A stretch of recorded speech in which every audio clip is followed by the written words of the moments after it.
Sælveriði, Ívar hér, Flugursmiðjunni, verið velkomin.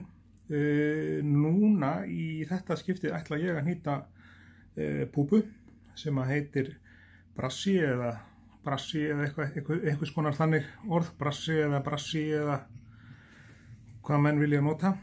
Þetta er sennilega einhvers konar afbrigða Copper John eða einhverju svoleiðis frá Bandaríkjunum. Þetta er allavega svona koparfluga. Og hér hefur við glænýja rúllu af koparvír. Það er þá ágætt með hérna þegar við erum að vinna með vír að setja hérna undir kúluna. Ekki allaveg fram, en undir kúluna svona til að fela endan á honum. Það er ein leiðin. Það eru margar leiðir til að vinna með vír. Svo bindum við vírin hérna alveg aftur á rass. Og yfirleitt ef ég er að vinna með gröpperönglega bóknakróka, þá er ég að fara með þetta alveg eins aftalega og þetta. Það fá svona beygju á fluguna. Og brassi er fluga sem ég ætla að hnýta með sem sé kraga, sem verður úr svona peacock fjöðrum. Kraginn kemur hérna, þannig við þurfum að passa okkur að skilja eftir þetta pláss þegar að við förum að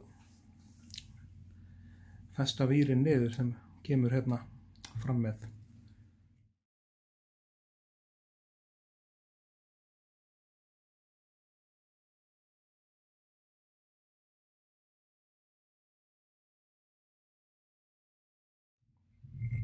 Sjá, nú er verið að styttast í vírnum og þá er ágætt að nota fjaðurklemmuna til þess að taka síðustu millimetrana.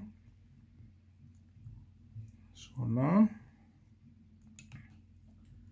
Og við læsum vírin hérna niður með 1, 2, 3 og 4 þéttingsföstum opningum. Það reyfi ég næstu því dótið. En svo helikopterum við vírin eins og Kænjan kallar þetta. Þá tekur í vírin, snýrðu honum, heldur honum alveg fast á milli buttana, snýrðu honum inn á ringi, þá fer hann af. Hann gerir það alltaf á endanum. Þetta er ágætisleið til að vinna með vír.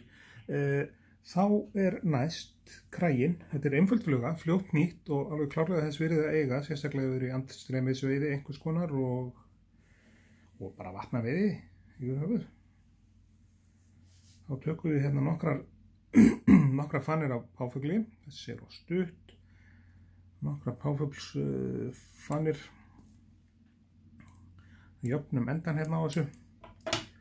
Svo bindum við þetta hérna niður, svona, og það er alltaf að binda þetta aðeins hérna aftur á bak, svona hingað, svona, með því. Það kom einhver skekki í hana, ekkert alvarlegt þó það gerist, hún virkar alveg og veiði fisk, en svona upp á lúki fyrir okkur, skemmtilegra að hún sé einhvern veginn ekki skökk, en eins og ég hef einhvern tímann sagt, ég held að fiskinum sé nákvæmlega sama það hvort að kúla hans er skökk eða ekki, hann bara sér hreyfingu og það er eitthvað í hans mörg þúsund ára eðlisávísun sem segir hún að ráðast á fluguna.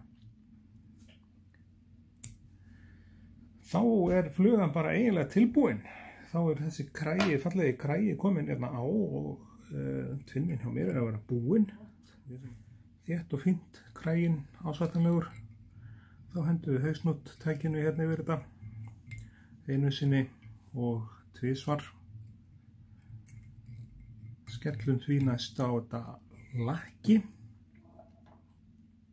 Klippum þetta alveg upp í kverk.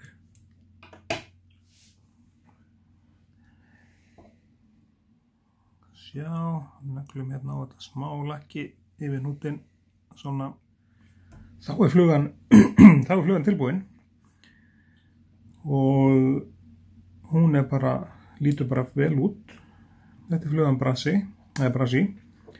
Ég þakka ykkur kærlega fyrir áhorfið og þið megið endilega sem sé gerast áskrifundur á rásinni og setja like á þetta vídeo og deila þessum vídeoum ef við vitum eitthvað sem hefur áhugaðin.